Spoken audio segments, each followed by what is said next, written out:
Hi, everybody. It's Mr. Flynn here again. So I'm going to do a lesson today about the PowerPoint that I just dropped into the hub. For this lesson, if you do me a favor and pause the video right now and then go to the hub, go to the content section, go to psychology, and open up the PowerPoint, and we're going to go through that together. Okay, good.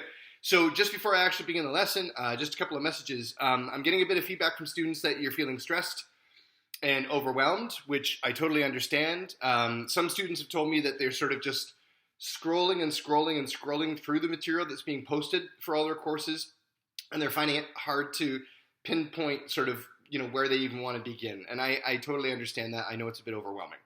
Understand that I'm trying to slow it down a little bit. I've kind of gotten the message that, that people want a chance to catch up. Okay, so in that spirit, if you could start taking a look at some of the older assignments that are on the hub, finishing those up for me, and plopping them in the appropriate Dropbox or emailing them to me if there's no Dropbox. Other than that, just do your best, right? It's tough for everybody, and I understand that.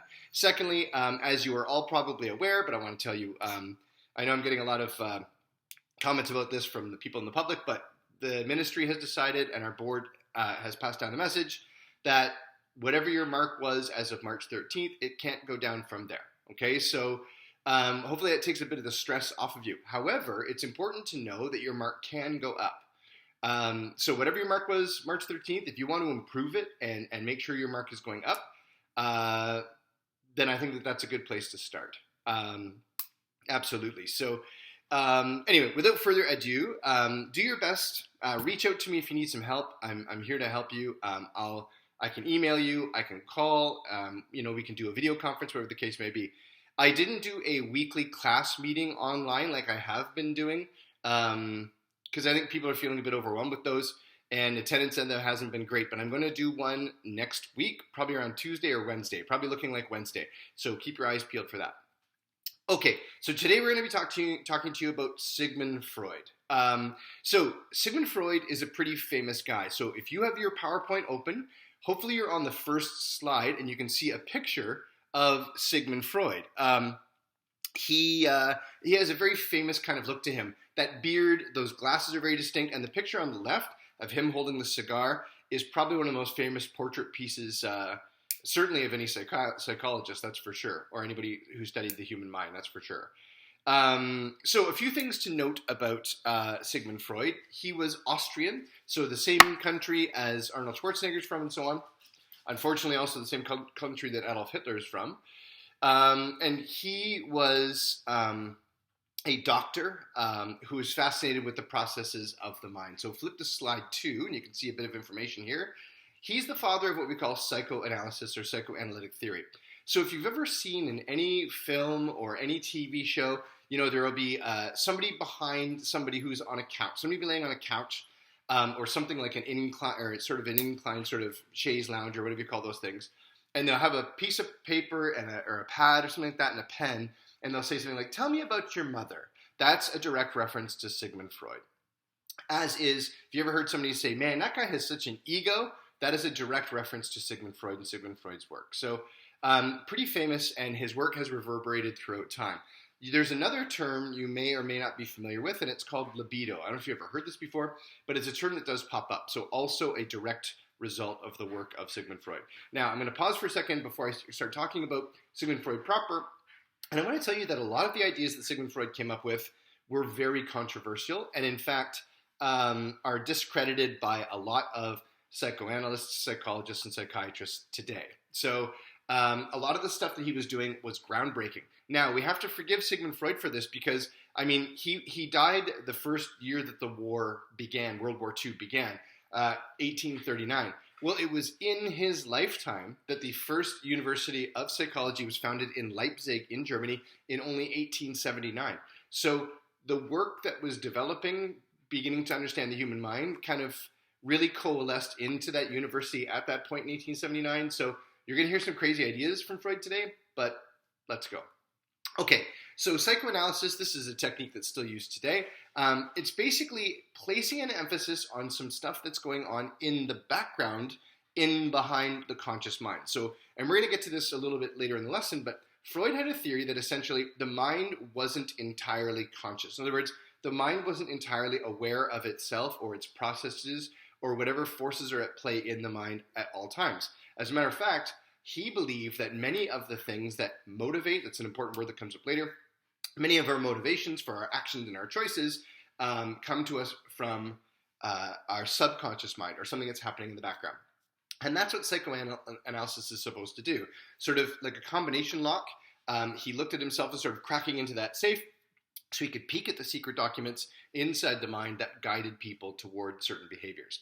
So he was particularly interested in what they at the time called antisocial behaviors. So behaviors that seemed to run counter or contrary to what the dominant culture how they wanted people to act. So for example, drug addiction, which is very interesting because Sigmund Freud experimented a lot with cocaine, which I'm going to get to a little bit later, but drug addiction, for example, prostitution, crime, career criminals. He particularly could not understand career criminals. Why is it these?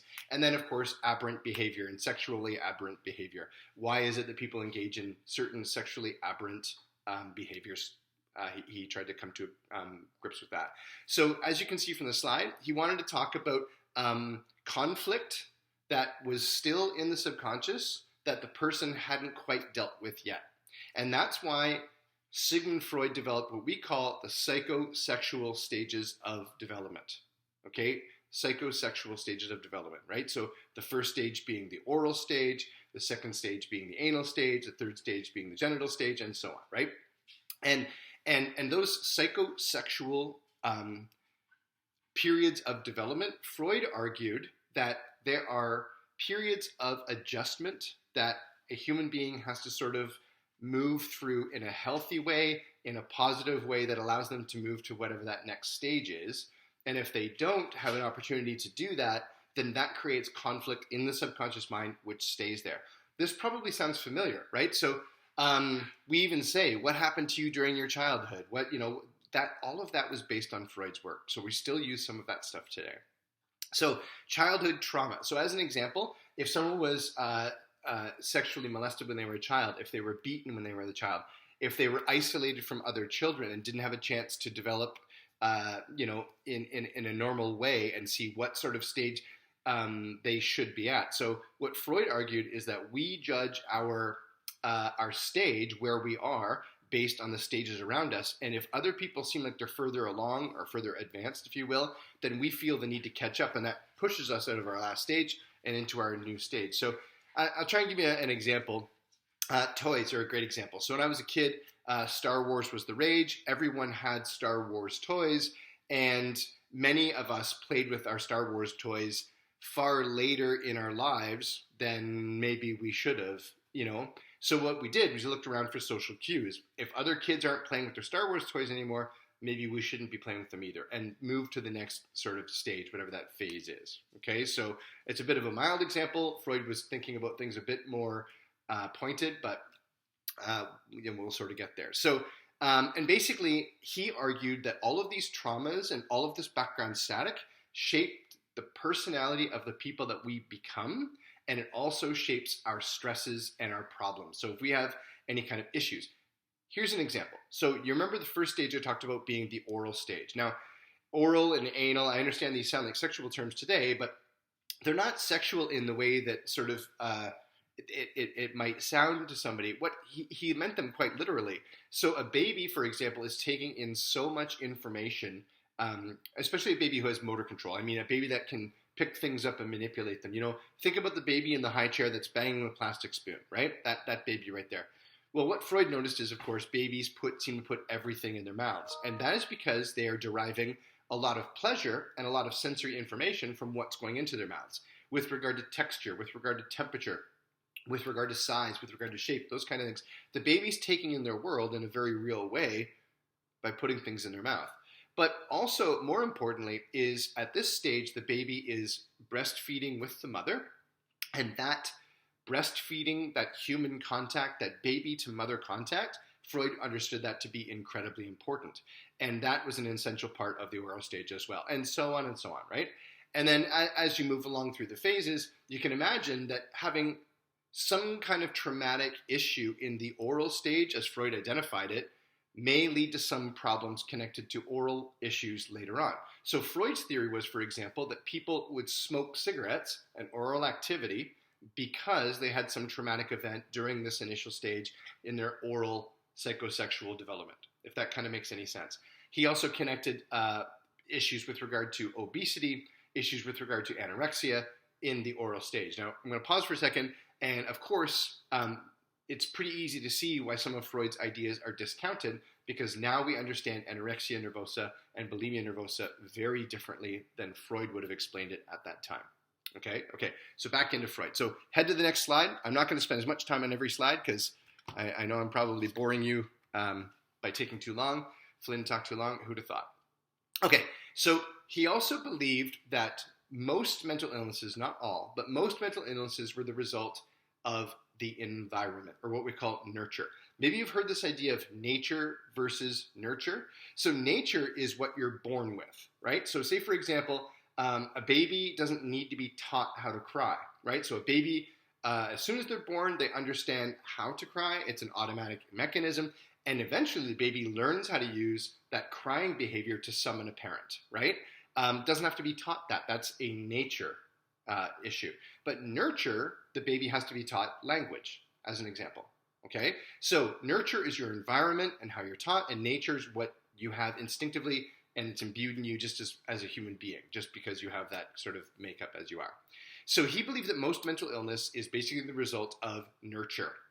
In other words, why do people do the things they do?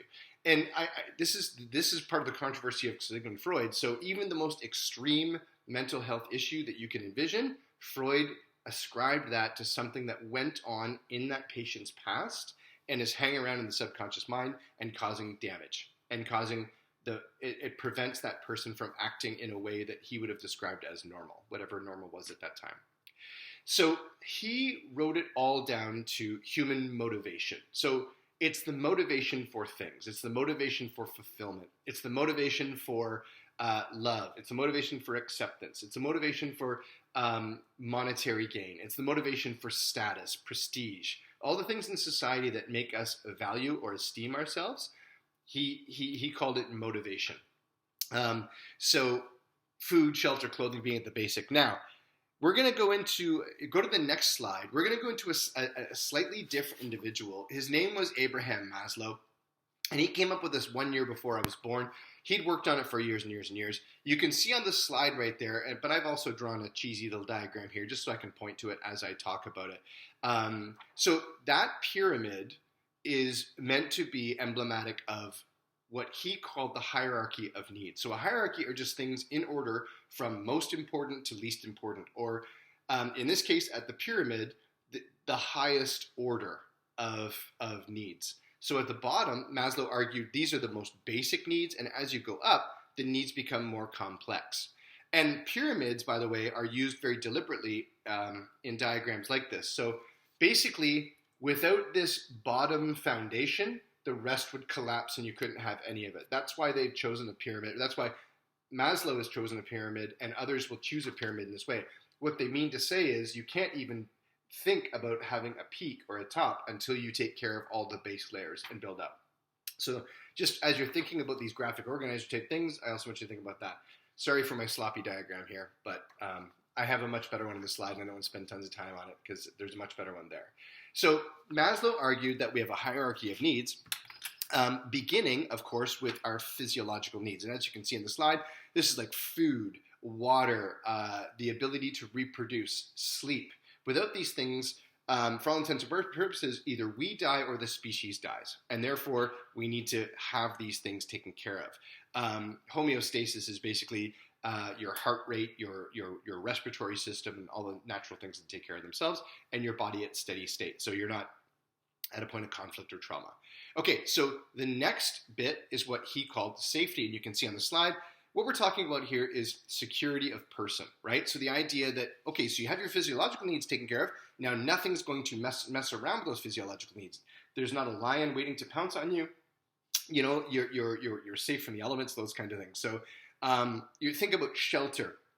Think about security of resources. You know that you don't have to scramble around for food every single day, those kinds of things. That's what he meant by that. And of course, of property.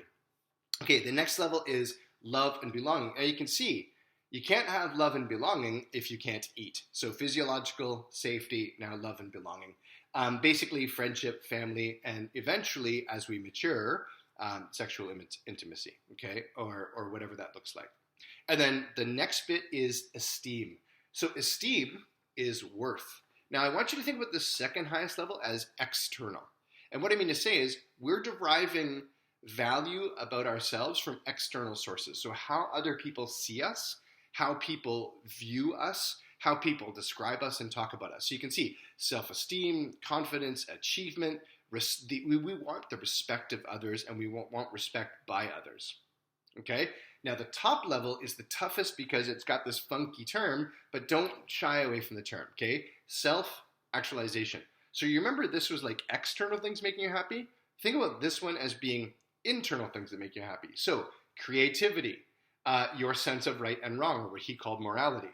Your ability to problem solve without guidance, without help, but on your own, right? And that pride and sense of achievement that you get once you are able to do that.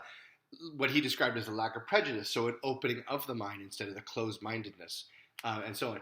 And Maslow also argued that not everybody achieves self-actualization.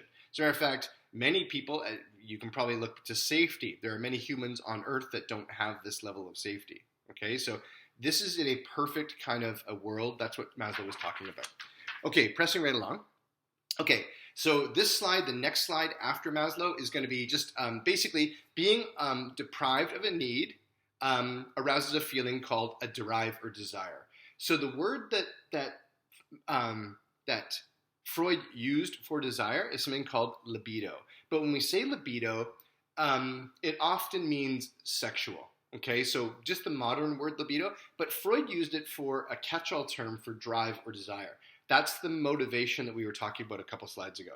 What makes people do things? Well, it must be desire. That desire is the drive, and that he called libido. So say, for example, people don't have security of shelter, then they're going to go out and take extreme measures to try and secure that shelter. That often results in crime. Therefore, the desire creates the criminal act and therefore the antisocial behavior. Okay, so you can see Freud sort of working it all out. Okay, your will to live, your will to die, and so on. Okay, because we have these desires, and some of these desires are very strong, people behave irrationally or antisocially. And that, obviously, what Freud was trying to do, if we can get to the root of the problem, address the root of the problem, and therefore take care of the problem. Eventually, Freud saw a society where there wasn't any crime at all to speak of in an ideal kind of a world. Okay, I know that's a bit airy-fairy. Now, I'm going to go to the next slide in just a minute. It's kind of an interesting little side note. Sigmund Freud believed in experimenting with cocaine. You're going to hear about this or read about this. But he didn't value it because of its narcotic effect in the same way that it's valued for some, unfortunately, some people do engage in cocaine usage. We've already talked about why you should never do that.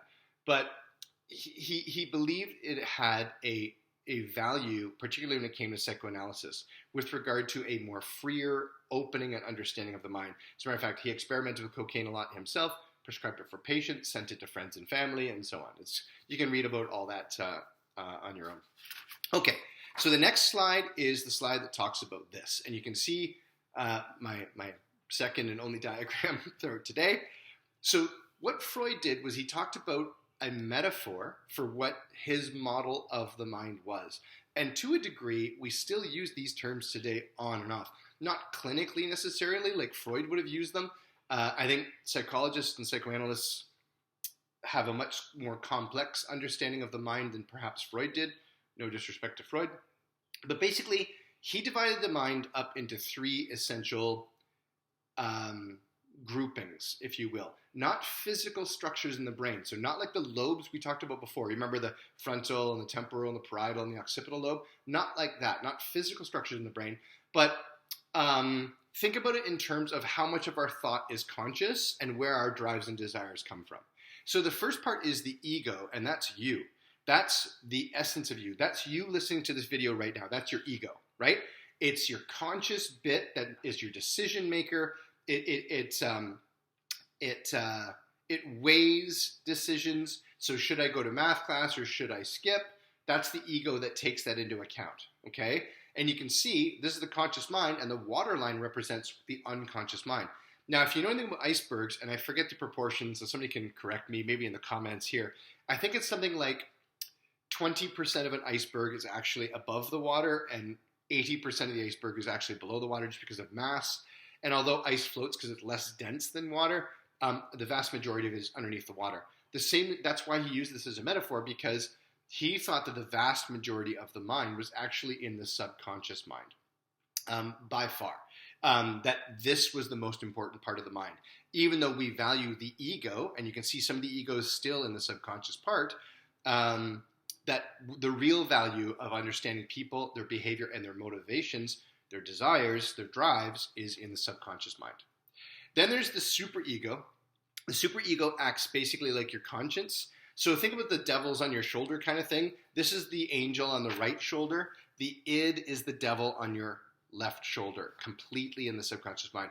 The id is where your drives and desires live, and it's also the portion of your brain that gets you to reject morality when it's advantageous to you. So you're walking along the street, somebody drops a $20 bill, you see the person drop the $20, you pick it up and you put it in your pocket. Freud would argue that's entirely a decision based from the id. Your superego is like, you should give it back, it's not your money, but the id won this fight and you put it in your pocket. Even though your ego makes the conscious decision to put it in your pocket, the decision came from the id won. Okay, so that's kind of his way to visualize the mind, not the brain, not the physical brain, but the mind. Okay, so let's see. The next slide, it basically explains all those things I just talked about. The id is the part of the mind that seeks to bring us pleasure. Now, Freud also talked about something called the pleasure principle. Okay, the pleasure principle. Very simple. Human beings want to seek out pleasure and avoid pain, right? So for me, just me, eating kale is what I should do because it's good for you. But I really don't like kale, right?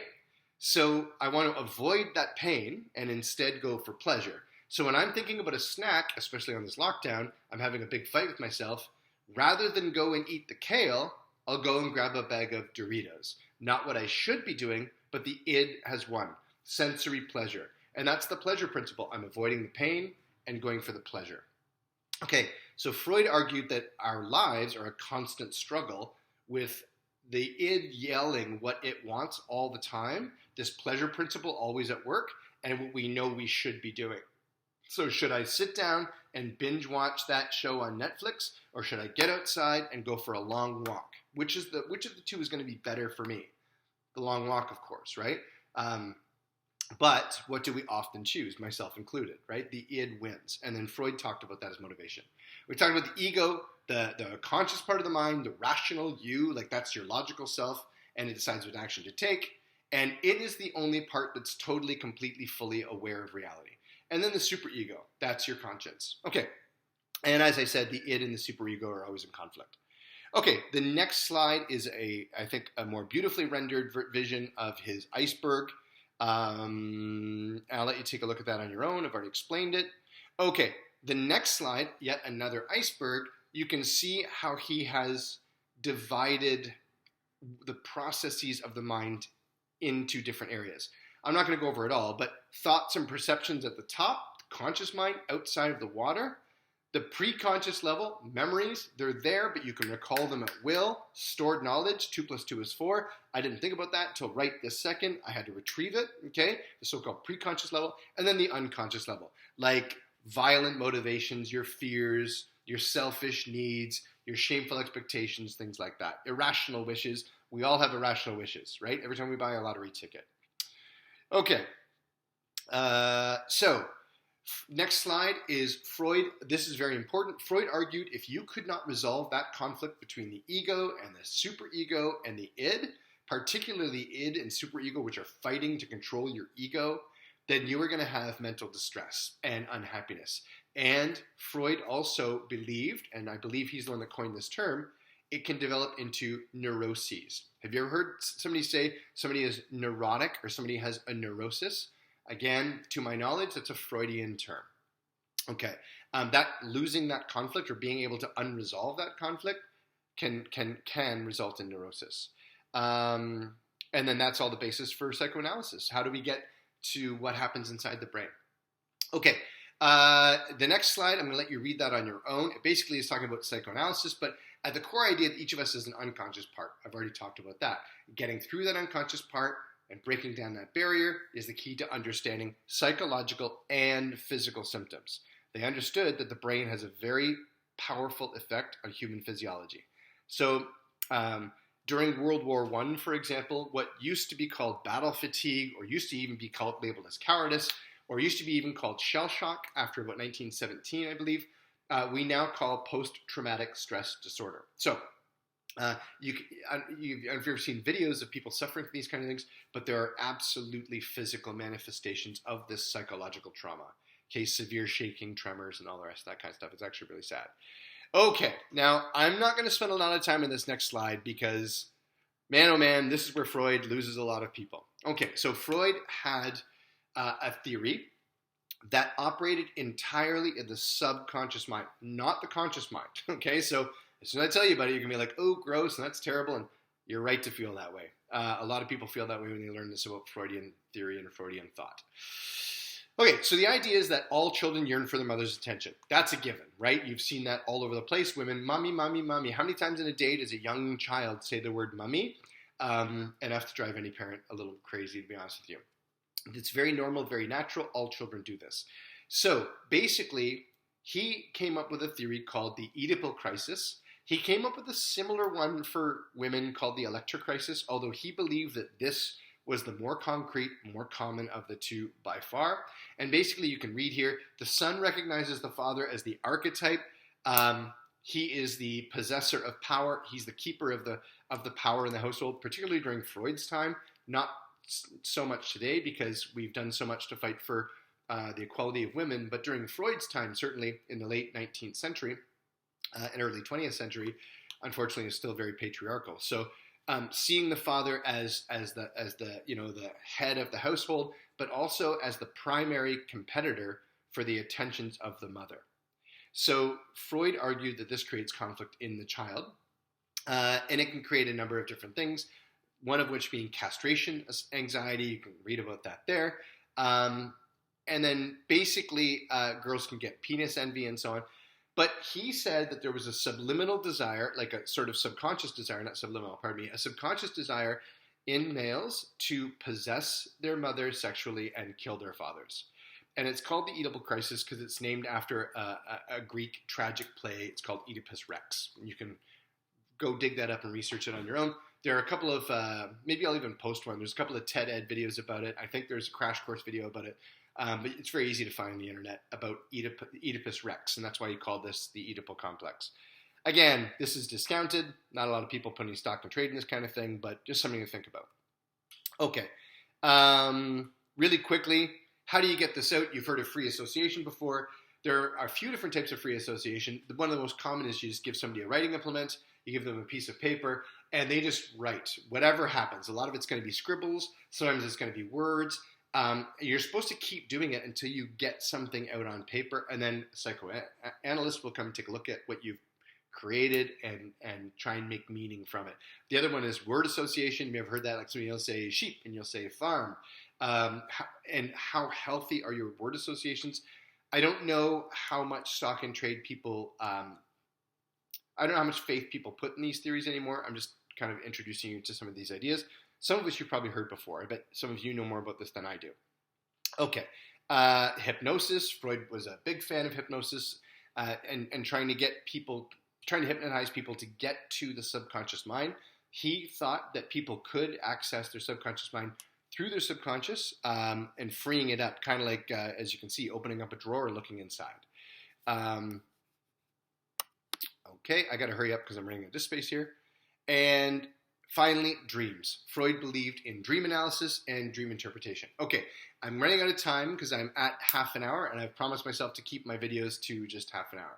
So, Nothing really to do here, but keep working on your abnormal psychology projects. Get them into the Dropbox as soon as you can. Let me know if you need any help. Stay safe, stay healthy, and we'll keep going from there. Okay, I wish you all the best, and I will talk to you all very soon.